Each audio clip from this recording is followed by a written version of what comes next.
서울 아산병원 비뇨기과 임범진이라고 합니다. 우선은 제가 보통 전립선 암 환자분들은 처음으로 비뇨기과에 방문해서 진단하시게 됩니다. 많은 분들이 아시겠지만 PSA라는 검사를 통해서 저희가 진단을 받게 되고, 조직 검사를 통한 진단 후에 이제 치료를 설정을 하게 되는데, 많은 환자분들이 완치 목적으로 저희에게 수술을 치료 옵션을 받으시게 되는데, 주로 로봇을 이용한 치료를 하고 있습니다.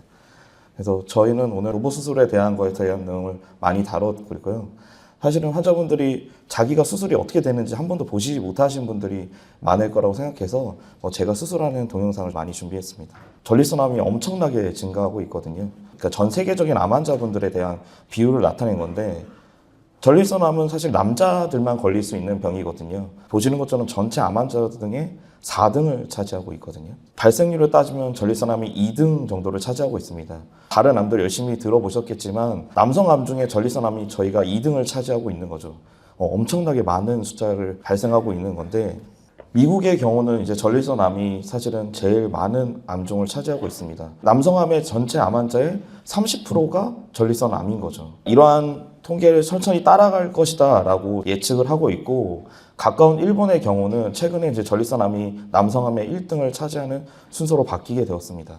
하지만 현재 남녀 통틀어서 이제 국내에서 발표된 최근 데이터는 2022년도에 전체 암 환자의 5등을 차지하고 있는 상황입니다. 이럴 해서 사실은 전립선암 검진이 중요하다라고 비뇨기과에서 계속 주장을 하고 있는데, 사실 나라에서 좀 받아들이고 지지 않고 있어서 전립선암 검진이 전체 검진에 해당되고 있지는 않고, 따라서 많은 환자분들이 이제 신경 써서 검진을 하면서 이러한 전립선암이 진단되고 있습니다. 과연 국내에서 남성암의 1등이 되는 시기는 언제일까라고 계속 고민을 하고 있는데, 그 시기가 2023년이 될 것이다, 2024년이 될 것이다 라고 계속 주장을 하고 있는 분들이 많은 것 같습니다. 곧 남성암의 1등이 전립선암이 되겠죠. 하지만 이러한 암 환자분들 저한테 처음 오셨을 때 환자분은 크게 걱정하지 않으셔도 됩니다.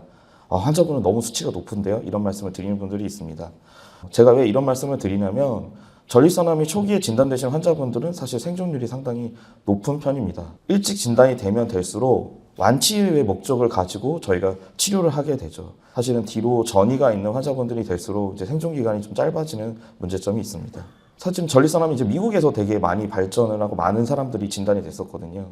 그렇다 보니까 이제 미국에서 이러한 전립선암을 어찌 해결을 할 것인가 라고 해서 계속 치료나 이런 것들이 계속 발전이 됐었고, 사실은 전립선암을 이제 수술할 수 있다, 없다라고 이제 고민을 하고 있다가 수적인 치료 기법들이 개발이 됐고, 현재는 사실은 미국에서도 약 90% 이상의 환자분들이 전립선암을 로봇으로 수술을 하고 있습니다. 전립선이 사실은 우리 몸의 골반 아래쪽에 있거든요. 근데 골반 아래쪽에 있는 장기를 떼는 수술을 한다. 사실 정말 손으로 들어가서 수술하기 되게 어려운 부위였는데, 이러한 수술을 로봇이라는 것이 도입이 되면서 사실은 지금 국내에서 대부분의 병원들은 로봇 수술이 도입이 되어 있고, 전립선암을 수술한다? 이제 개복 수술하시는 분은 거의 없는 상태입니다. 저희 병원 통계를 보더라도 이제 대부분의 환자분, 90% 이상의 환자분들이 이제 전립선암이 걸리면 로봇 수술을 진행을 하고 있고, 올해 들어서 로봇 수술이 아닌 개복 수술로 전립선암을 수술하신 분이 한 분밖에 없더라고요. 제가 알기로는 일부 병원에서는 아예 개복 수술을 하고 있지 않고, 10년 전에 전립선암을 수술할 수 있는 병원과 수술하지 못하는 병원으로 나뉘었던 시절이었던 거예요. 근데 5년이 지난 후에 이제 로봇이 도입이 되면서 이 시야가 좋아지는 수술 필드에서 많은 환자분들이 수술을 받고 있는 상태입니다. 보시는 것처럼 로봇 수술은 이런 환자분이 침대에 누워 있고, 여기 교수님이 여기 앉아갖고 이제 수술을 하게 되거든요. 배에 구멍을 한 6군데 정도 뚫게 됩니다. 배 위로 하나, 이제 좌우로 2개랑 이렇게 뚫게 돼서 로봇 팔들이 장착을 하게 되고, 그에 따라서 이제 로봇 팔을 저희가 움직이면서 전립선을 완전히 제거하는 수술을 하는 거죠. 왼쪽에 있는 그림이 바로 이제 전립선암을 수술하는 과정에 대해서 단순하게 묘식도를 한 건데요. 보시는 것처럼 로봇이 들어가서 전립선을 완전히 제거한 이후에 소변이 내려오는 길이 끊기기 때문에 이 방광을 이용해서 연결해주는 수술을 진행을 하게 됩니다. 아까도 말씀드린 것처럼 이 전립선암을 수술하는 게 10년 전만 해도 모든 병원에서 수술하지 못했었거든요.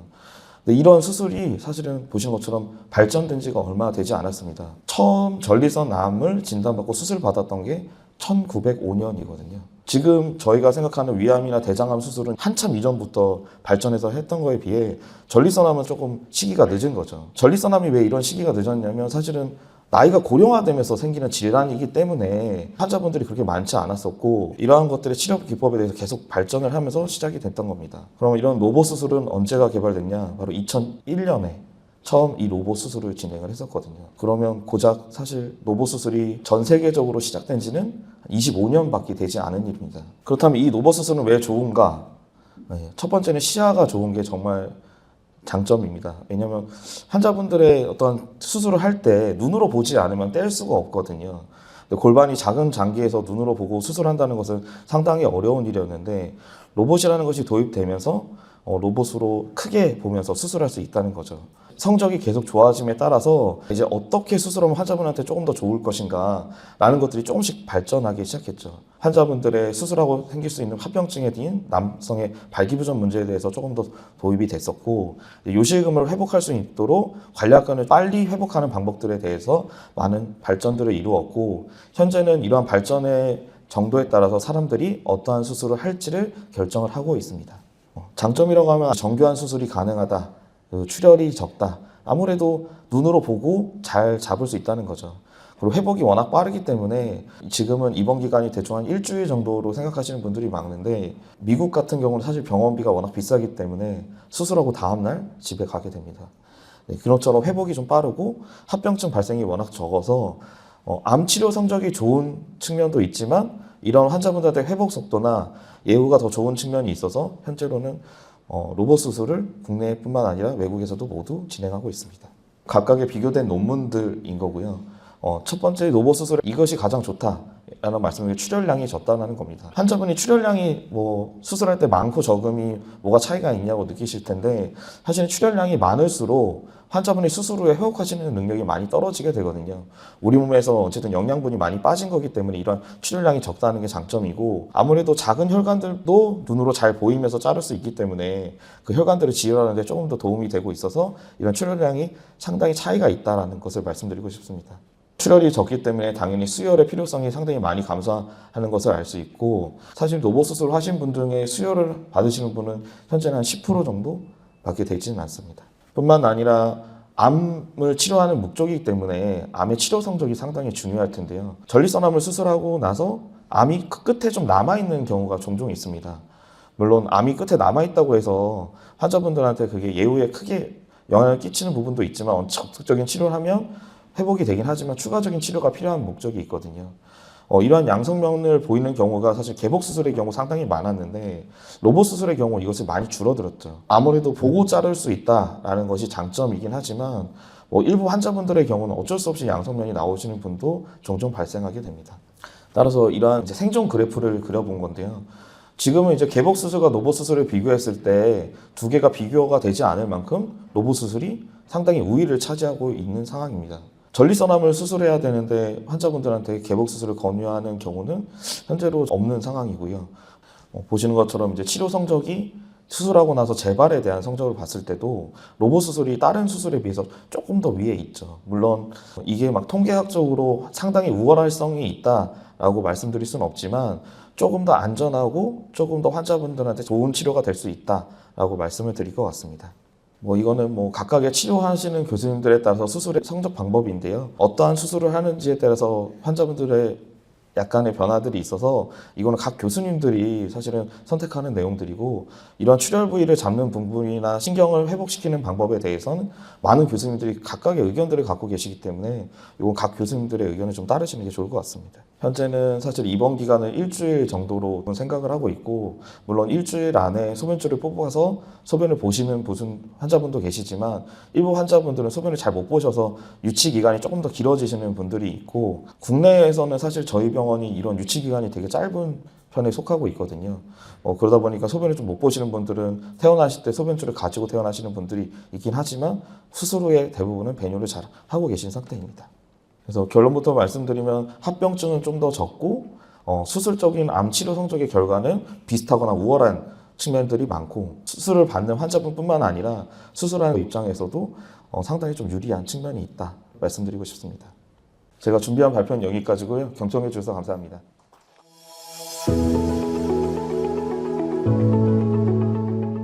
기본적인 방사선 치료 소개 말씀드리고요. 이제 수술이 이렇게 로봇으로 발전을 했듯이 방사선도 많이 기법이 발전을 했습니다. 그래서 기법이 발전된 것들 소개해드리고 방사선 치료 효과, 부작용 순으로 말씀드리겠습니다. 방사선이라는 거는 에너지의 흐름이고요. 이게 파장 형태냐 아니면 입자 형태냐 이걸로 좀 저희가 구분을 합니다. 의료에서 제일 많이 사용하는 거는 일단 기본적으로 X선이라고 생각을 하시면 되고, 많이들 최근에 들어보셨을 이제 양성자, 중입자 이런 것들은 좀 입자선에 속하게 됩니다. X선은 질량이 없지만 이런 입자들은 좀 질량을 가지고 있고, 중입자 같은 경우에는 더 무거운 거다 생각을 하시면 되겠습니다. 이런 다양한 종류들이 있는데요. 기본적으로 방사선 치료의 기전은 동등합니다. 수술은 떼잖아요. 그래서 다들 직관적으로 이해를 잘 하시는데, 방사선을 이렇게 받고 나면 별로 뭐 느낌도 없고 뭘 했는지도 모르겠고 차이도 없는데 도대체 어떻게 암을 죽이냐 이런 질문들을 종종 하십니다. 결국엔 암세포의 DNA 손상이다 라고 말씀을 드립니다. 직접적으로 X선이 DNA 가닥을 끊어먹기도 하고요. 저희 몸에 있는 물 분자랑 만나서 자유유리기, 프리 라디칼이라고 하는 DNA를 손상시킬 수 있는 화학 물질을 또 만들어내서 그것들이 간접적으로 DNA를 손상시키기도 합니다. 이게 한 가닥 끊어 먹으면 얘네들은 또 살 수도 있고 죽을 수도 있고 조금 반반인 반면에 두 가닥이 끊어지게 되면 확실하게 사멸을 하게 됩니다. 그럼 또 여기서 정상세포 DNA도 손상되지 않냐, 또 이거를 또 많이들 얘기를 하시거든요. 그래서 통상적으로 보면 방사선 치료 여러 번 합니다. 물론 전립선 같은 경우에는 워낙 호두할 만하게 작아서 저희가 그런 경우에는 4번 만에 저희 병원에 끝내기도 하고 하지만 일단 기본적으로 나눠서 줍니다. 정상 조직이랑 암 조직이랑 방사선을 받으면 뭐가 더 회복이 잘 될 것 같으세요? 정상 조직? 네, 맞습니다. 정상 조직이 아무래도 회복하는 기정도 정상입니다. 그래서 방사선을 같이 맞아도요, 전립선이 있고 그 주변에 있는 직장이나 방광이 같이 받아도 얘네들이 정상 조직들은 좀 더 빨리 회복합니다. 근데 암세포는 회복하는 기전이 이상해요. 이상하게 회복을 하니까 좀 더 많이 죽고, 이 차이를 이제 저희가 분할 치료를 하면서 더 늘려가는 겁니다. 그래서 조금 기전적으로 정상 조직은 조금 덜 손상시키고 암 조직만 죽이는 게 이런 분할 치료가 방사선 치료의 기본이라고 생각하시면 되겠습니다. 그래서 또 많은 분들이 이제 방사선 치료하기 무섭다 이런 얘기를 하세요. 근데 저는 일상생활 하시면서 직장생활 하시면서 다 하실 수 있다고 말씀을 드리는데요. 일단 느낄 수 있냐, 방사선 치료할 때 아프냐 이런 거를 많이들 물어보십니다. 근데 일단 기본적으로 무색무취, 무미무형, 인간이 느낄 수가 없습니다. 근데 왜 부작용이 생긴다고 하냐, 방사선 치료 받을 때. 이게 방사선을 느끼는 게 아니고 방사선 치료를 받다 보면 아까 그런 약간 있는 손상들, 이제 그런 것들이 좀 쌓이면서 한 1, 2주 지나면서 소변 보는 게 불편하다거나 변 보는 게 불편하다거나 이런 급성기 부작용들이 생기게 됩니다. 아주 고통스럽거나 이제 그런 것들이 급성기는 그렇지는 않고요. 이제 관리를 잘 하면 무난하게 치료를 대부분 받으실 수 있습니다. 그래서 일단 기본적으로 방사선 치료 방법이 여러 가지가 있는데 외부 방사선 치료부터 말씀을 드리겠습니다. 이게 그냥 대부분이라고 생각하시면 되고요. 그 중에서도 또 대부분이 X선입니다. 이제 선형 가속기라고 하는 이런 장비 위에서 누워 계시면 여기 또로록 돌아가면서 방사선을 조사를 합니다. 이 치료기 모양이 요새는 조금 CT처럼 별 모양인 것도 있고 그런데 기본적으로 여기서 방사선을 내는 장비다라고 생각하시면 되겠습니다. 굉장히 기술도 많이 알아보고 오시더라고요. 세기 변조 방사선 치료냐, 아니면은 아크 테라피냐, 토모 장비냐 이런 걸 또 물어보시는데요. 그냥 비슷한 거라고 보시면 됩니다. 예전에는 3차원 입체 조형 치료라 그래가지고 방사선 치료를 세기 조절을 잘 못했습니다. 그냥 한 방향에서 똑같이 10의 선량을 주면 이게 빨간색이 전립선이고 초록색이 직장이다라고 하면 종양 주변에 쌓여 있으면 이 직장을 뺄 수가 없었습니다. 거의 같은 선량이 들어갈 수밖에 없었는데요. 이제 IMRT 보시면 이제 같은 한 빔에서도 어떤 데는 1, 어떤 데는 100, 그 사이를 왔다 갔다 하면서 굉장히 종양에다가만 많이 주고 이 초록색으로 표시된 직장 요런 것들은 많이 뺄 수 있게 됐습니다. 이제 그런 방식을 기계마다 어떻게 약간 다르게 하냐로 조금 이름이 달라지는 거다라고 생각하시면 되겠습니다. 그래서 지금 요거는 아크 테라피의 예시인데요. 그 세기변조 방사선 치료는 특정 각도에 멈춰 서서 쏘고 각도를 옮겨서 쏘고 이렇게 좀 중간중간 멈추는데 요거는 뱅글뱅글 돌면서 하는 치료의 일종입니다. 이게 전립선이 있고 전립선 뒤쪽에 이제 직장, 위쪽에 방광 이렇게 보이는데 딱 전립선에 국한해서 선량이 들어가는 걸 보실 수 있습니다. 그리고 이렇게 환자분이 누워 계시면 이게 치료기가 이렇게 뱅글뱅글 돌아갑니다. 계속 돌아가면서 또 이게 요 안에 치료기 헤드에 손가락 같이 생긴 것들이 있어가지고요. 이제 이런 것들이 선량을 미세하게 조절을 합니다. 계속 움직이면서. 좀 예전보다 방사선 치료도 많이 정밀해졌다라고 생각하시면 되겠습니다. 그리고 아까 말씀드린 정의적 방사선 치료라고 하는 거는 기술적으로는 세기변조 방사선 치료랑 동일합니다. 근데 전립선처럼 굉장히 작은 부분 그리고 주변 장기가 방사선에 비교적 잘 견디는 부분일 경우에는 저희가 1회 선량을 굉장히 높여서 빠르게 치료합니다. 우리나라도 지금 전립선만 할 때 보통 28번 제일 많이 여러 교수님들이 처방하고 계시는데요. 5번 이하로 할 수도 있는 그리고 그렇게 해도 부작용이냐 치료 성적이 동등하다라는 큰 연구들이 나오면서 이렇게 치료를 하고 있는 병원들도 점차 늘 걸로 생각이 듭니다. 이거 하는 방식에는 아까 말씀드린 선형 가속기도 있고 저희 병원 같은 경우는 사이버 나이프 이용해서 치료를 하기도 합니다. 이것도 같은 방사선이고 그냥 어떻게 조사하는 방식이 다른 거다라고 생각하시면 되겠습니다. 그리고 저희가 아무리 계획을 예쁘게 해놔도 이게 매번 정확하게 타겟 조준을 하지 않으면 빗나가겠죠. 엉뚱한데 조사할 수도 있는 거니까. 그래서 저희가 요새는 영상유도 방사선 치료에서 치료 전마다 매번 확인을 합니다. 위치 확인을. 그래서 금침을 넣어놓고 금침 위치를 확인하기도 하고요. 아니면 대부분은 좀 콩빔 CT라 그래서 약식으로 굉장히 저선량 CT를 찍습니다. 그래서 혹시 뭐 가스가 장에 많이 차서 전립선을 밀고 있지는 않는지 그리고 때때로 이제 방광도 불려서 좀 장을 보호하는 양식으로 가기도 하는데 그런 방광이 충분히 찼는지 이런 것들을 좀 확인해서 가고요. 어떤 치료 기기에서는 좀 MRI가 좀 더 잘 보입니다. 이게 MRI가 들어가 있는 장비들이 또 나오고 있는 실정입니다. 그리고 뭐 입자선도 많이들 이제 궁금해하십니다. 이제 양성자 치료기가 저희 뭐 삼성이랑 국립암센터 있고 중입자 치료가 세브란스에서 진행이 되고 있는데요. 다 비급여입니다. 그 이유는 근거 수준이 아직까지 이제 3상 연구 큰 연구들에서 이것들이 무조건 훨씬 좋다, 유의미하게 좋다 이렇게 나온 거는 없어서 비용적인 측면에서 이거를 못 받으신다 너무 슬퍼하실 필요가 없습니다. 전립선 암은 일반 X선으로도 굉장히 반응을 잘해서 치료 성적이 좋은 상황입니다. 그래서 입자선 치료 계획도 간단히 보여드리면 이제 이게 저희가 이론상으로 좀 기대를 하는 게 X선은 조금 피부를 통과해서 들어가면 처음에 이제 입구 초입에 선량을 막 내다가 끝날 때까지도 계속 선량이 나가는 측면이 있습니다. 근데 입자 치료는 어떤 특정 부분에서 브레그 피크라 그래서 조준만 잘하면 이게 딱 그 부분에서만 방사선을 빵 내고 이제 그 뒤는 없어지게 되는 좀 많이 선량이 줄어들게 되는 이론상의 좀 장점이 있습니다. 좌우로 간단하게 왼쪽 오른쪽 이렇게 쏘는데요.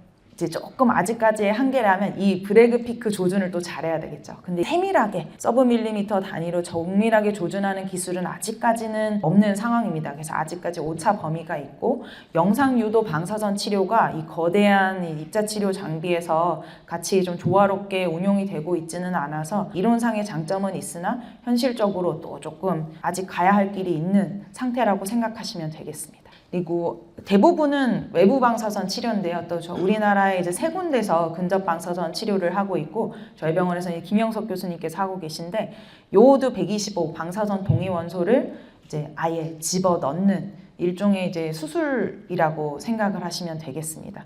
전신 마취하에 하고 뭐 1박 2일이면 퇴원할 수 있는데요. 굉장히 고전적입니다. 직관적이고 방사선 내는 물질을 전립선 안에 넣어 놓으니까 그래서 앞에 뭐 여러 가지 기구에 다 나왔는데 전문 장비 나왔는데 이게 아직 장점이 있냐?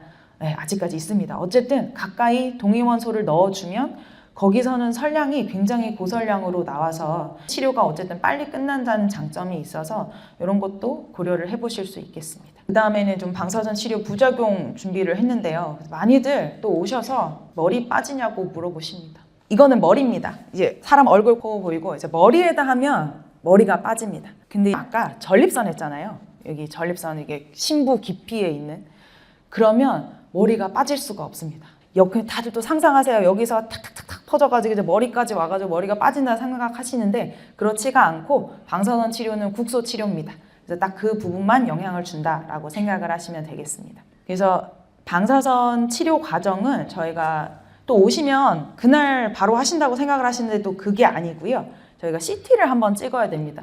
아이 뭐 검사 다 했는데 이제 또 찍는다 이러시는데 저희가 이제 자세를 매일매일 똑같이 잡아야지 정확한 부분의 조준을 할 수가 있어서 무릎에도 그 베개를 끼고 팔도 이제 잡는 기구 쓰고, 그리고 저희 병원에서는 이렇게 풍선 써가지고 전립선을 이제 딱 고정을 시킵니다. 위치 고정을. 그리고 방광도 좀 부풀려서 장도 위로 치료 범위에서 빠져나가게 하고요. 어떤 틀을 잡는 과정이다, CT가. 그렇게 생각해 주시면 되겠고, 거기다가 이제 제가 의사들이 다 그림을 그립니다.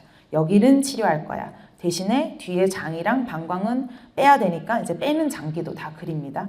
그리고 치료 방향을 어떻게 조준을 하면, 어떤 식으로 기계를 돌리면 될지 컴퓨터로도 계산을 하고, 실제 장비가 살짝 고장나면 설량이 잘못 들어갈 수 있잖아요. 그런 것들도 다 품질 관리를 하는 과정이 들어가고 난 다음에야 치료가 시작이 됩니다. 그래서 의견 퀴즈로 냈는데 당일에 바로 시작하지 못한다가 답이고요. 이제 CT 찍고 저희가 그림 그리고 품질 관리하는 데까지 진짜 많은 의료진들이 달리고 달려도 최소 2일. 그래서 병원에 따라서 한 이걸 일주일 정도로 잡아놓은 병원도 있고요. 저 같은 경우에는 그냥 빨리 치료해드리려고 2일 정도로 잡고 있습니다. PSA가 높아지면 보통 비뇨기과로 가셔서 다 이제 조직 검사하시고 검사 받을 거 다 검사 받고, 또 비뇨기과 교수님께서 수술도 설명을 하시지만 이제 또 방사선 치료도 같이 또 설명을 드리는 경우가 많습니다. 이제 이게 또 효과는 비슷합니다. 부작용이 좀 다르고, 어쨌든 수술하려면 또 전신 마취를 하셔야 되니까 그런 동반 질환 있는 분들 같은 경우에는 전신 마취의 리스크도 있고, 근데 이제 방사선을 권유받아서 저희 과로 오시면 조금 나는 뭐 수술 못해서 성적이 좀 안 좋을 거야 이런 또 마음으로 오시는 경우들이 있는데요. 사실 그렇지가 않다는 걸 좀 보여드리려고 이번에 가이드라인을 좀 넣어왔는데요. 이제 NCCN이라고 하는 이제 미국 임상의학회 가이드라인이 있습니다. 보시면 이제 저위험군에서는 워낙 성적이 좋으니까 적극적으로 이제 추적 관찰하는 것도 있을 수가 있고요. 방사선도 같이 들어갑니다. 수술이랑 여기 보면 뭐가 더 선호된다 이런 거가 적혀 있지 않습니다. 같이 들어갑니다. 그래서 똑같은 효과를 내는 치료다. 가이드라인에서 똑같이 권하는 치료라고 생각하시면 되고, 좀 안 좋은 이제 중간 위험군에서도 수술, 방사선 똑같이 들어갑니다. 그리고 고위험군에서도 이제 방사선이 들어가는데, 오히려 여기서는 보시면 카테고리 1이라고 돼 있는데요. 저희가 근거 수준이 조금 더 높습니다. 그래서 이제 고위험군에서는 비뇨기과 교수님들이 조금 방사선 치료를 받으시는 게 어떻겠어요? 라고 조금 더 설명을 해주시는 편입니다. 그리고 치료 효과는 좀 이제 미국에서는 이런 단체에서 홈페이지에 올려놓은 것들이 있는데요. 제가 다시 살펴봤더니 크게 뭐 2년 전이랑 달라진 건 없어서 그대로 들고 왔습니다. 이제 방사선 치료 효과가 초록색이고 수술이 빨간색, 그리고 근접 방사선 치료가 파란색인데, 보시면 중위험군까지는 어떤 방사선 치료든 조금 수술과 비슷비슷하고, 고위험군에서는 외부 방사선 치료가 살짝 높고 이제 근접 방사선 치료가 조금 제일 성적이 좋은 트렌드를 보여주고 있어서 방사선 치료도 좋은 옵션이 될 수 있다 말씀드립니다. 국소 전립선 암으로 돌아가시기가 굉장히 쉽지가 않습니다. 다른 건강 관리 잘 하셔야 되고요. 보면 이제 거의 500명 중에 전립선 암 때문에 돌아가셨던 분들이 뭐 17명 이하 정도밖에 되지는 않습니다. 방사선 치료 부작용은 저희가 전립선에 방사선을 많이 주니까 전립선이 살짝 부어서 이제 소변 보는 게 불편하시다거나, 그리고 뒤에 장 쪽도 같이 받아가지고 장이 살짝 부으면 점액변 나와요, 찔끔찔끔 변이 자주 나와요, 설사 나요, 이런 얘기들도 하십니다. 이러면 결국에 한 3개월 지나면 자연적으로 좋아지고요. 필요하면 저희가 약을 추가하기도 합니다. 저희가 조금 걱정하는 건 이제 만성 부작용인데요. 다 끝나고 무슨 부작용이냐 이러시는데, 방사선 영향이 좀 오래오래 갑니다. 그래서 6개월에서 한 1년 있다가는 직장염으로 이렇게 좀 빨갛게 발적이 일어나서 여기서 피가 나시는 경우들이 한 10% 정도에서 있고요.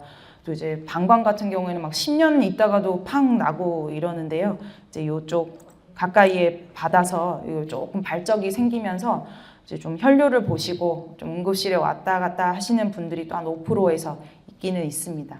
그래서 이런 리스크는 있다. 저희도 최대한 부작용을 줄여보려고 요새는 직장 쪽에는 이제 전립선과 직장 사이에 이렇게 필러를 넣어가지고 이게 시간 지나면서 서서히 없어지는데 방사선 치료 기간 동안에는 유지가 되면서 이 장 쪽에 들어가는 선량을 좀 줄여볼 수 있어서 저희가 아스피린이나 이런 항혈전제 드시는 분들한테는 이 시술도 권유드리고 급여가 되고 있습니다. 네, 여기까지 설명드렸습니다.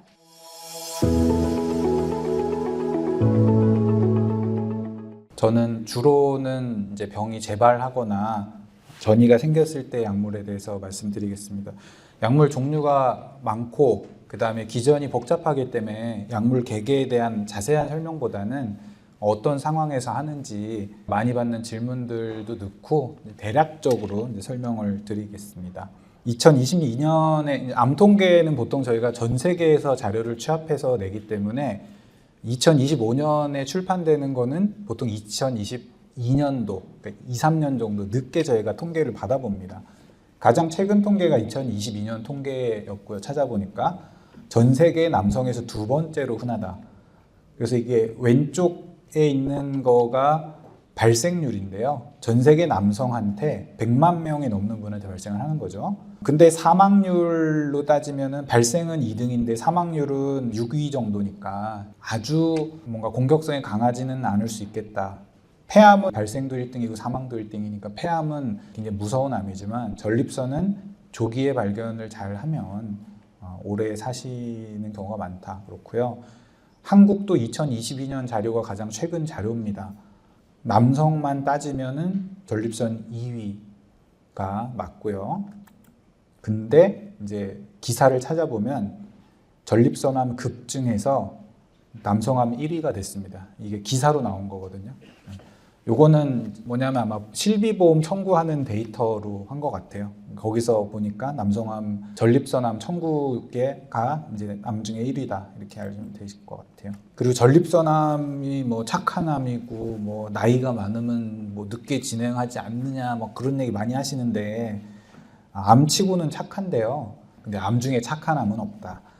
특히나 전이성이 되면은 5년 생존율이 보통 50% 미만이니까 전이가 됐을 때 5년이 지났을 때 오시던 분들이 안 보이시는 경우가 가끔 있습니다. 슬프지만 물론 5년에 50%면 제가 보는 다른 암종에 비하면 굉장히 좋은 편이기는 합니다만은 어쨌든 더 좋게 해드리고 싶은 마음이 의사들한테는 있는 거죠. 원격 전이가 있으면 5년 생존율 50% 미만이고 원격 전이가 없는 국한, 그러니까 전립선 안에만 있는 경우나 국소라는 걸 림프절, 골반 안에만 림프절이 있거나 아니면 주위 장기를 침범했을 때는 5년 생존율 거의 100%에 도달하고요. 전이가 없는 암에서는 요새는 전립선암은 이제 10년 생존율을 말합니다. 5년 생존율로는 너무 100%니까 10년 생존율도 한 90% 이상으로 잡거든요. 그 정도로 빨리 발견하면 좋다. 그리고 요즘에 나오는 얘기는 빨리 발견했을 때 수술을 꼭 해야 되냐는 얘기까지 나오거든요. 연세가 뭐 80인데 발견됐어. 그럼 수술해야 돼? 안 하고 봐도 된다는 얘기입니다. 하지만 전이가 있으면 좀 다른 얘기죠. 전립선암이라는 거는 수술하냐 항암하냐 그 두 가지로만 나뉘는 게 아니고 좀 특수한 경과가 있습니다. 가장 전형적으로는 국소전립선암이라고 해서 건강검진 같은 데서 PSA가 올라가서 진단되거나 내가 오줌이 너무 자주 나오고 밤에 깨고 혹은 뭐 화장실 가다가 찔끔 그렇게 한다는 걸로 비뇨의학과의 주변에 갔다가 검사를 해서 발견되는 경우가 가장 흔한 형태고요. 그 경우에는 당연히 국소전립선암이죠. 그 중에 좀 되게 얘는 아주 천천히 진행할 것 같아 그러면은 적극적 경과관찰이라는 걸 하고 수술이나 방사선 치료를 하기도 합니다. 그 이후에 영원히 재발을 안 하면 제일 좋지만 일부에서는 재발을 하게 되고요. PSA라고 하는 아주 민감한 혈액 검사가 있기 때문에 다른 암에서는 이런 개념이 좀 없는데 생화학적 재발이라는 용어가 있어요. 영상 검사를 아무리 찍어도 안 보이는데 피 검사를 하면 PSA가 뭐 0.04, 뭐 0.08, 뭐 이렇게 조금 올라가는 이런 상태를 말하고 그 경우에 이제 속도가 중요한데 이게 뭐 1년 동안 거의 안 오른다 이러면 사실은 저희가 손 놓고 보는 경우가 많고요. 그 속도가 빨라지기 시작하면 영상 검사도 찍고 뭐 추가로 방사선을 한다든지 이런 걸 하게 됩니다. 그리고 조금 더 시간이 지나면 전이성 재발이라고 해서 다른 데 보이기 시작하는 거죠, 병이. 그 상태가 되면 보통은 저한테 오시게 되고요. 처음에 시작을 할 때 호르몬 치료를 시작을 합니다. 왜냐하면 호르몬의 감수성이 뛰어나기 때문이죠. 남성 호르몬 박탈요법이란 걸 하고 최근에는 요것만으로는 성적이 조금 이제 마음에 안 들어서 추가적인 치료를 하기도 하고요. 여기서 안 된다 그러면 그 뒤에 거세 저항성 전립선암이라는 단계로 넘어가서 추가적인 약물을 드리게 됩니다.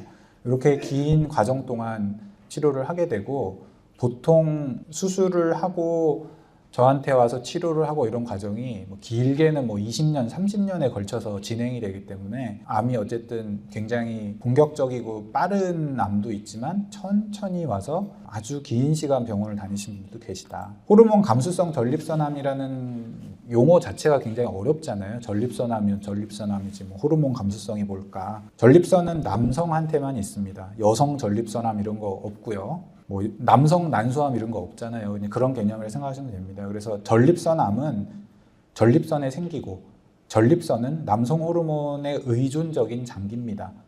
한국 사람이 밥이 없으면 못 살듯이 남성 호르몬이 없어지면 전립선은 퇴화되게 됩니다. 전립선암 마찬가지로 남성 호르몬을 먹고 살기 때문에 남성 호르몬을 없애면은 암이 줄어들고 진행이 늦춰지고 전이가 있던 게 이제 사라지기도 하고 이렇습니다. 치료 전략은 그렇죠. 남성 호르몬을 최대한 낮추는 게 치료 전략이고요. 이 용어가 조금 요새는 우리가 안 쓰는 용어인데 거세 치료라는 말을 씁니다. 남성 호르몬 박탈 치료 그리고 거세 치료라는 말 이렇게 동등한 말인데 이렇게 쓰고요.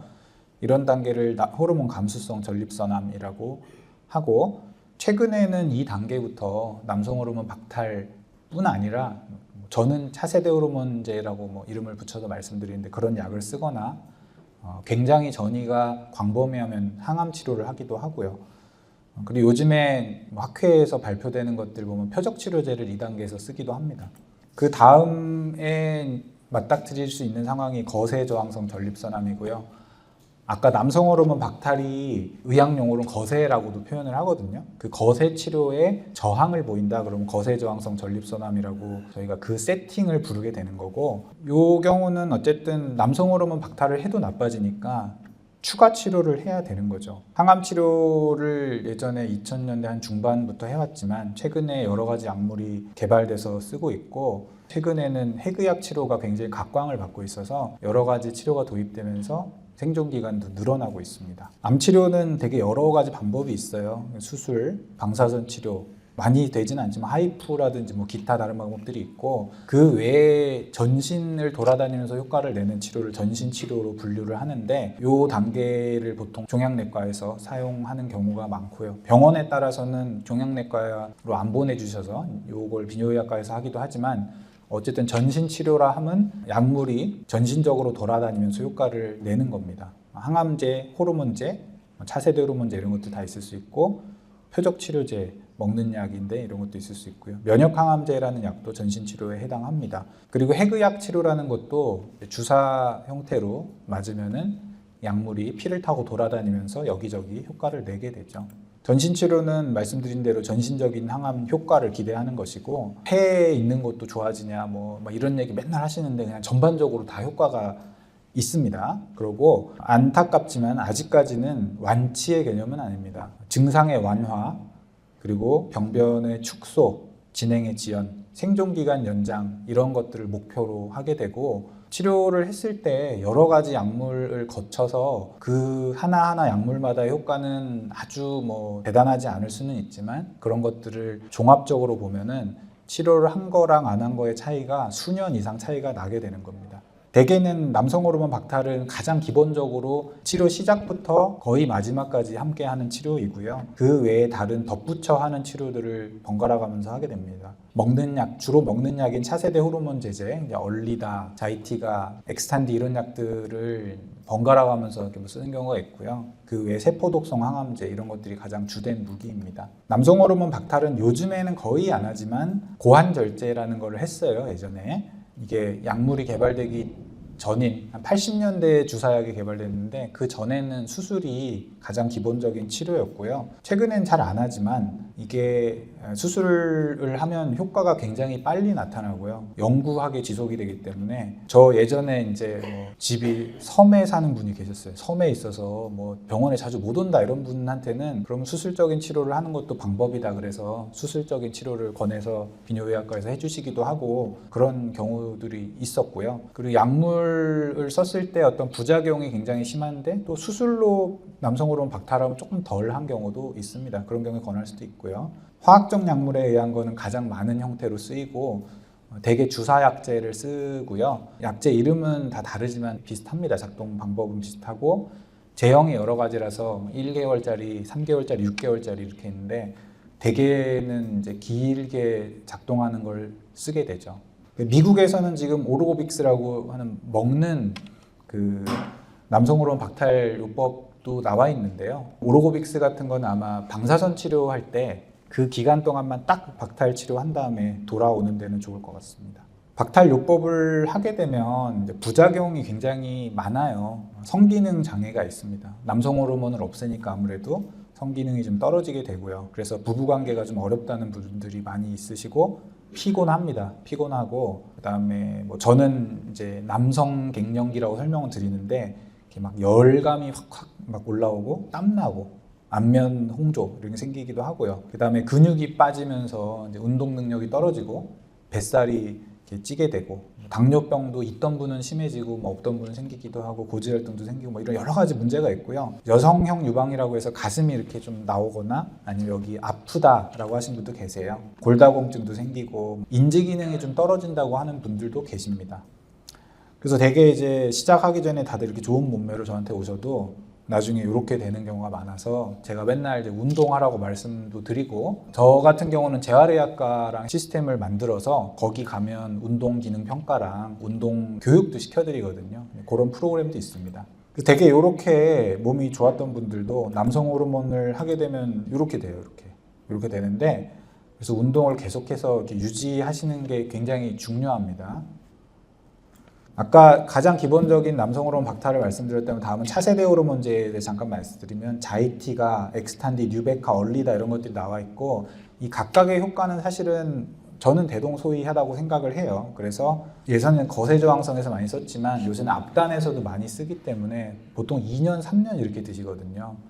그래서 본인이 이제 부작용에 따라서 조금씩 약제마다 다른데 용량을 줄여서 먹기도 하고 이렇습니다. 부작용은 거의 뭐 느끼는 경우 별로 없지만 자이티가 같은 경우는 혈압이 올라가거나 간 기능 문제 생기거나 부정맥이 생긴 경우도 있고요. 얼리다라는 약이 좀 힘들어하시는 분들 많은데 피부 문제가 제일 많아요. 가렵거나 뭐 피부 발진 이런 게 있을 수 있고 엑스탄디는 제가 경험해보면 약간 인지 기능이 깜빡깜빡한다 이런 분도 계시고 피로감하고 낙상이 꽤 흔하거든요. 그래서 조심하셔야 돼요. 그 다음에는 우리가 보통 말하는 항암제인데 증상 조절이 매우 효과적입니다. 통증으로 왔던 분이 항암제 한 번 맞으면 좋다 이런 분도 계시고 크게는 도세탁셀, 카바지탁셀 이런 게 있는데 약 이름까지 외우실 필요는 없을 것 같고 대부분은 이제 3주 간격 10번 정도 사용한다 이 정도 알고 계시면 될 것 같아요. 부작용 여러 가지가 있습니다. 뭐 빈혈, 백혈구 감소증 그것 때문에 감염에 취약해지는 문제가 있고 보통은 이제 설사 같은 것도 되게 주의하셔야 되고요. 손발톱, 그 다음에 손발저림 같은 거 제일 소소하게 많이 호소하세요. 손톱이 보통 이렇게 이상하게 변하는 경우가 많습니다. 그리고 손발저림은 대표적으로 장갑이랑 양말 형태로 이렇게 손끝, 발끝에 생기고요. 추우면 더 심해지고 이래서 많이 힘들면 이제 저는 용량을 줄여야 되기 때문에 말씀해달라고 많이 먼저 드리고요. 부종도 잘 생겨요. 도세탁셀이라는 약 쓰면 이렇게 푹푹 꺼집니다. 표적치료제는 여러 가지 종류가 다양하게 나와 있지는 않은데 가장 대표적인 건 올라파립, 린파자라는 약하고 최근에 탈제나라는 약도 나왔는데 이런 약들은 유전자 검사를 해서 특정한 돌연변이가 있어야만 쓸 수가 있고요. 아직 보험이 안 돼서 좀 굉장히 고가이기 때문에 저도 경험이 많지는 않습니다. 이런 약이 궁금하다 그러면 사실 의사랑 상의하면 유전자 검사를 먼저 하는 게 순서예요. 치료가 이렇게 다양한데 그럼 다 똑같냐? 그렇지는 않고요. 뭐 연세라든지 가지고 있는 질환, 그 다음에 예전에 무슨 치료 받았냐, 치료에 대한 선호도 이런 거에 따라서 당연히 달리하고 전이 병변이 어느 정도냐에 따라서 치료약제가 좀 달라져서요. 우리나라 보험 기준이 굉장히 까다로운데 예를 들자면 자이티가 같은 경우는 호르몬 감수성 전립선암 단계에서 보험이 되는 기준이 따로 있습니다. 이 병이 좀 심해야 보험이 되거든요. 내 친구도 전립선암인데 왜 저 사람은 이건데 난 이거냐 이런 분들이 계셔서 이제 나름 다 다르다 그 정도고요. 전립선 학원에 대한 것도 맨날 질문 주셔가지고 제가 좀 준비를 했는데 얘가 전립선에서 분비되는데 전립선 암에서만 꼭 올라가는 게 아니고요. 전립선 염이 있거나 전립선 비대에서도 올라갈 수 있고 수술 후에 이렇게 계속 재잖아요. 굉장히 민감하게 다들 받아들이시는데 이게 전이성일 땐 좀 다르다는 얘기죠. 의미가 수술이나 방사선 후엔 진짜 조금만 올라도 재발을 걱정하지만 전립선암이 전이가 되면 PSA의 의미는 대개는 병이 좀 줄었냐 늘었냐를 반영하는 정도지 저게 뭐 얼마가 오른다고 치료가 바뀌고 이런 개념은 아니에요. 대개는 증상이 악화됐냐 그다음에 영상검사에서 나빠졌냐를 저희가 더 중요하게 생각을 해요. 같은 얘기인데 완치 목적의 수술 방사선 후에는 PSA가 검출이 조금만 돼도 되게 긴장을 하게 되는데 마치 새 집에 이사 갈 때 입주 청소하면 먼지 한 털만 나도 굉장히 긴장하는 거랑 비슷한 거고요. 전이성인 경우는 영상검사나 증상 PSA를 종합적으로 고려하는 거고 이제 이미 뭐 그 집에 살고 있는데 우리가 먼지 머리카락 떨어진다고 굉장히 긴장 안 하잖아요. 너무 쌓이지만 않게 많이 들어오면 치우고 이 정도 생각하시면 돼요. 어떤 분들은 항암제는 안 하고 나는 먹는 약만 먹고 싶다 그러는데 순서에 따라서 약을 이제 조합을 해서 쓰는 게 가장 도움이 되는 거예요. 의사가 권하는 치료를 받는 게 제일 좋을 것 같고 면역 치료제가 다른 암종에서 많아서 이게 가능하냐 여쭤보는 분들 많은데 전립선암에서는 효과가 입증이 잘 안 돼 있고요. 특수하게 이제 린치 증후군이라는 게 있는 분들한테만 효과가 입증이 좀 돼 있어서 이것도 유전자 치료를 해야 대상인지 확인을 할 수가 있고 최근에 이제 새로운 개념의 면역 항암제가 겨우 도입되는 상황입니다. 임상시험 단계에 있어요. 유전자 검사도 가끔 뭐 왜 하냐고 여쭤보기도 하고 저는 보통 다 권하긴 하는데요. 표적 치료 가능성을 확인하기 위해서 하고 가족성 암이 생각보다 많습니다. 그래서 가족성 암을 스크린하는 목적에서 하기도 하고요. 병의 애우가 유전자의 특성에 따라 많이 다르고 요새 임상시험 중에 특정한 돌연변이만 대상으로 하기도 해서 임상시험 참여 기회를 넓히기 위해서도 합니다. 임상시험은 보통 종양내과에서 많이 운영을 하는데 이게 신약을 보통 효과가 있는지 확인하기 위한 어떤 과정이라고 보시면 되고요. 지금의 표준치료도 한 5년, 10년 전에는 다 임상시험 단계에 있었습니다. 환자한테 위해가 안 가도록 하는 게 가장 우선적인 목표라서 저희가 식약처라든지 병원윤리위원회에서 굉장히 엄격하게 관리하고 있어서 너무 막 겁내거나 거부감을 가지실 필요는 없고요. 물론 약제가 개발이 된다고 무조건 성공하는 건 아니기 때문에 의료진이 도움이 된다고 생각하는지 한번 물어보시면 될 것 같고 뼈전이가 굉장히 흔해서 통증이라든지 그로 인한 부작용이 많이 겪기 때문에 이거 되게 중요하게 생각을 하는데요. 뼈전이가 오면 이제 골절, 통증, 그 다음에 척수압박 증후군이라고 이제 하지마비가 오는 경우가 있고요. 이런 것 때문에 굉장히 심각한 합병증이 나타나게 되고 결과적으로는 당연히 생존기간 단축이 되는데 그래서 저희가 대개는 뼈전이가 있는 분들은 좀 특수하게 더 신경을 씁니다. 엑스지바나 조메타 같은 약을 쓰거나 아니면 이제 통증이 있으면 방사선 치료하고 뼈가 부러질 것 같으면 수술 권하고 하는데요. 이런 특수한 치료들이 들어갈 수 있다는 건 알고 계셔야 되고 치과 검진을 주기적으로 받으시는 게 되게 중요해요. 전립선암이 있는 분들은 엑스지바 같은 약을 쓸 때 턱뼈가 아물지 않으면서 문제가 생기기 때문에 전립선암이 진단됐다 그러면은 아산병원의 가장 장점은 다학제 진료가 잘 이루어지는 거라고 생각을 합니다. 비뇨의학과 선생님, 방사선 종양학과 선생님, 저 같은 종양내과, 해외학과 선생님 다 학제 진료를 하면서 진료실에서 얘기를 안 하더라도 뒤로 이렇게 메시지 같은 걸 주고받으면서 논의하거든요. 이렇게 최선의 치료를 해드리려 항상 노력하고 있고요. 경청해 주셔서 감사합니다.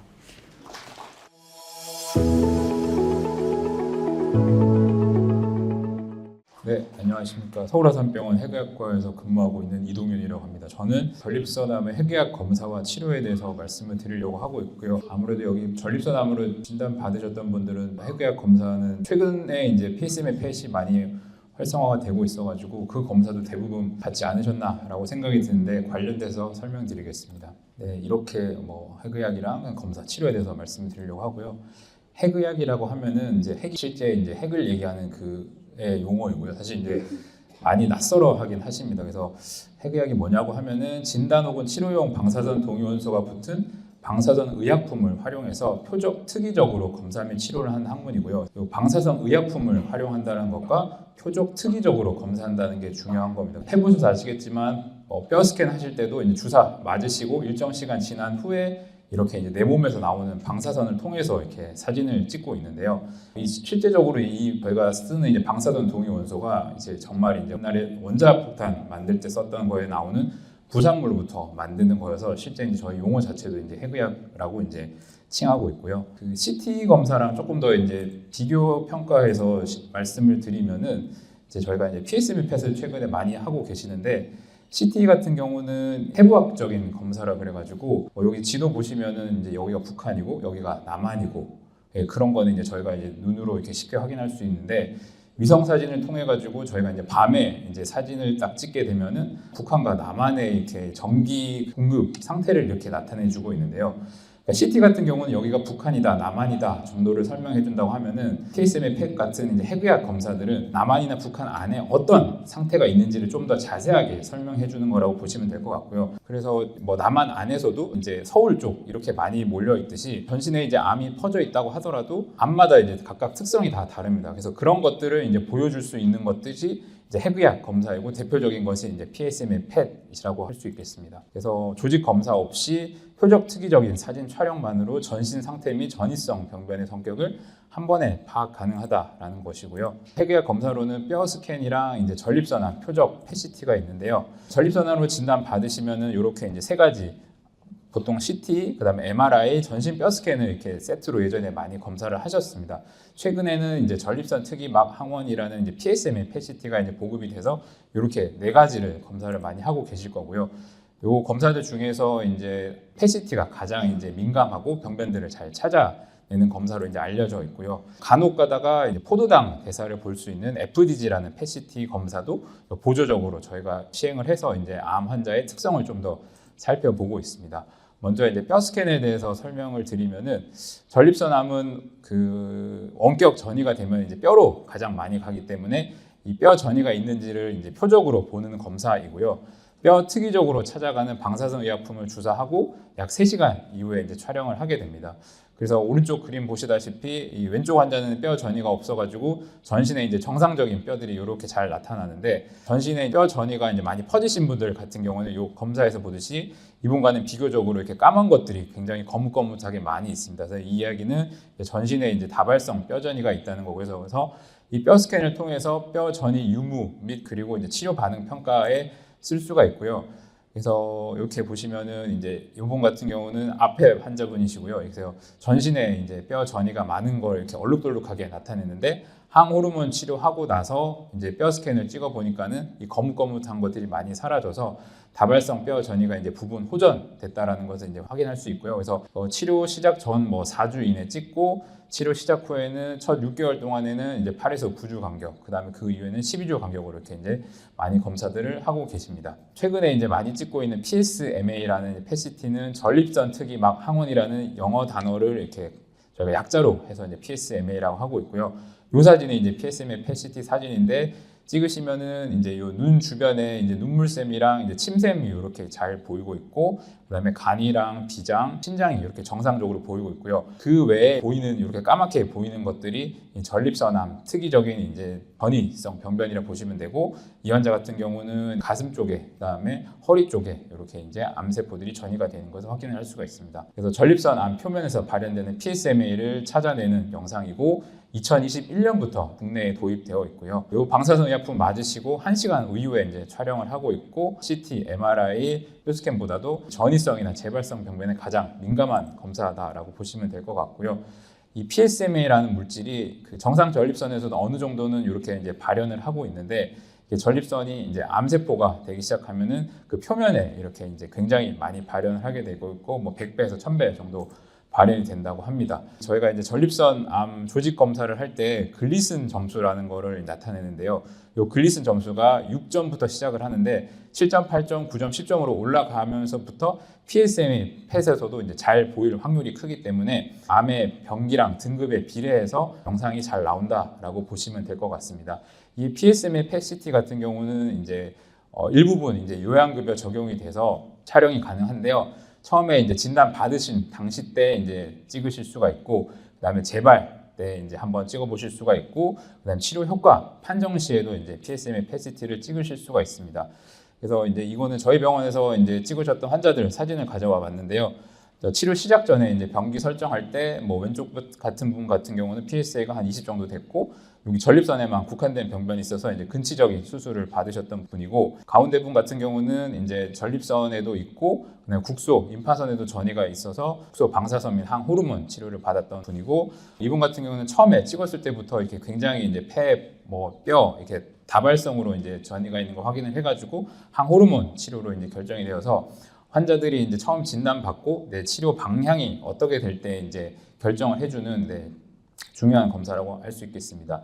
또한 이제 근치적으로 수술이나 방사선 치료로 잘 치료된 후에도 재발이 될 수가 있는데, 그 재발 시에도 이렇게 이제 임파선이나 골반뼈 아니면은 이제 또 다발성으로 생기느냐를 확인할 수 있고요. 이거에 따라서 또 이제 치료 방침이 달라지기 때문에 재발 시에도 굉장히 이제 중요한 검사입니다. 항호르몬 치료나 아니면 방사선 치료한 후에도 치료 전후에도 사진을 찍어서 치료가 잘 됐는지 또 볼 수가 있는데, 그래서 뭐 왼쪽 분 같은 경우는 이제 치료 전에 여기 전립선이랑 이제 다발성 임파선의 전이가 이렇게 까맣게 보이는 것들이 있었는데, 항호르몬 치료 후에 이제 완전히 소실된 것을 사진 통해 확인할 수 있고, PSA 수치도 이제 이렇게 확연히 떨어진 것을 같이 볼 수 있었습니다. 오른쪽 분 같은 경우는 안타깝게도 항호르몬 치료를 했으나 이제 질병이 진행되었고, 이제 보시다시피 기존에 있던 병변도 이제 더 까맣게 보이고 이제 더 크게 증가했고, 그 외에 전신에도 이렇게 다발성으로 이제 전이가 생기는 것들을 새로 확인을 해서 치료 전후에도 이제 반응 평가에 사용할 수가 있습니다. 그리고 이제 최근에 이제 말이 나오고 있는 핵의학과의 이제 그 전립선암 치료제 이제 플루빅토에 대해서 좀 설명을 드리겠습니다. 전립선암 같은 경우는 처음에 이렇게 국소에 이제 국한되어 있다가 재발을 하게 되면은 이제 뭐 복부 임파선이나 이제 뼈로 이렇게 재발이 되고, 재발 치료도 잘 듣다가 어느 순간 이제 또 말을 안 듣기 시작하는 경우에는 이제 호르몬 반응성 이제 전이성 전립선암 단계로 넘어가게 되고요. 아까 얘기 드렸던 대로 이런 남성 호르몬을 박탈했음에도 또 이제 치료가 안 되는 경우에는 최종적으로는 이제 호르몬 저항성 전이성 전립선암 단계로 이렇게 넘어가게 됩니다. 그래서 이런 단계에서는 남성 호르몬 박탈 치료를 근간으로 하고, 그 외에도 뭐 차세대 남성 호르몬 박탈 치료, 그다음에 탁생 기반의 항암 치료가 이렇게 이제 주로는 이제 옵션으로 많이 쓰이고 있는데, 2024년도 5월 달에 국내에서 이제 PSM이 아까 봤던 이제 펫에 사용되는 그것을 표적으로 하는 핵의학 기반 치료가 이제 새롭게 승인을 받았고요. 노바티스라는 회사에서 만든 거고, 이제 상품명은 이제 플루빅토입니다. 이거는 이제 거세 저항성 전립선암 환자를 대상으로 하고 있고, 기존의 이제 치료법에 비해서 생존 기간은 약 5개월 정도, 그다음에 이제 재발도 한 5개월 정도 개선했고요. 미국에서 2022년도에 승인을 받았고, 우리나라에서는 약 2년 뒤에 이제 승인을 받아서 국내에도 지금 이제 치료가 활발하게 되고 있습니다. 국내에서는 현재 모든 환자에서 다 쓸 수 있는 건 아니고요. 일단 안드로겐 수용체 경로 차단 치료와 그냥 탁생 기반의 항암 치료를 받았던 호르몬 저항성 전이성 전립선 암 환자이기 때문에 거의 뭐 말기에 계신 분들이고요. 이분들 중에서도 아까 보여드렸던 이제 전립선 특이 막 항원 그 PSMA 펫을 찍어서 거기서 이제 병변이 잘 보이는 환자들만 치료가 가능하다라고 알고 계시면 될 것 같습니다. 그래서 어떤 환자는 치료 대상이 되고 안 되는지를 이제 사진으로 좀 간략하게 보여드리면은 뭐 A 환자, B 환자가 이렇게 각각 있는데, A 환자 같은 경우는 B 환자 모두 이제 여기 CT에서 보시면 왼쪽 골반뼈에 이렇게 하얗게 보이는 게 이제 뼈 전이가 있다라는 사진인데요. 이분들이 각각 이제 PSMA PET-CT를 찍었었고요. A 환자 같은 경우는 이제 저희가 PSMA 양성이고 표적 치료가 가능하다라고 얘기를 할 수 있는 게, 요 병변에 이제 PSMA 펫을 찍었을 때 이렇게 빨갛게 보이는 병변들이 이제 같이 보이는 거는 이제 여기에 타겟이 많이 이제 분포가 되어 있다라는 의미이고, 이 환자 같은 경우는 전혀 이제 그런 시그널이 보이지가 않았습니다. 그래서 이 환자 같은 경우는 표적 치료가 적용 불가능한 환자이고, 이 환자 같은 경우는 이렇게 이제 까맣게 보이는 병변들이 많고요. 특히 이제 간보다 더 높게 보이게 되면 저희가 이제 치료 대상에 이다라고 생각을 하기 때문에 굉장히 이제 좋은 치료 후보가 됐고, 그래서 A 환자 같은 경우는 실제 저희 병원에서 플루빅토 치료를 받았습니다. 저희가 여기서 이제 이런 치료 같은 경우는 이제 얘기하기로 잘 발현된 환자에서는 표적 진단된 병변을 보이는 그대로 치료한다라고 얘기하고 있고, 이렇게 보이지 않는 환자 같은 경우는 치료 불가능하다라고 이제 환자들한테 설명을 드리고 있습니다. 그리고 이제 이렇게 펫에서 이제 치료 대상이 확인됐다고 하시더라도 저희가 이제 이게 전신으로 주사를 하는 거기 때문에 항암하고 나서도 이제 괜찮은지를 봐야 되기 때문에 골수 기능, 신장 및 간 기능, 그리고 이제 다른 내외과적인 문제가 없는지 확인을 하고요. 그다음에 마지막 항암 치료를 받으셨던 날짜 4주 이후부터 이제 치료가 가능하다라는 거고, 현재 이제 요 플루빅토라는 PSM의 표적 치료는 총 이제 6번 주사를 맞을 수가 있습니다. 그래서 6주 간격으로 저희가 치료를 하고 있고, 치료 전에 이제 PET-CT를 찍게 되고요. 그래서 이제 종양내과랑 이제 해외학과를 저희 병원에서 이제 같이 다니시면서 치료 전 그리고 치료 중간중간에 이렇게 이제 외래 내원하셔가지고 중간에 이제 피 검사도 하고, 이제 저희가 약을 해외에서 생산돼서 만들어서 오는 거기 때문에 2주 전에 이제 주문을 한다 해서 이제 이런 스케줄로 저희가 환자분들을 만나고 있고요.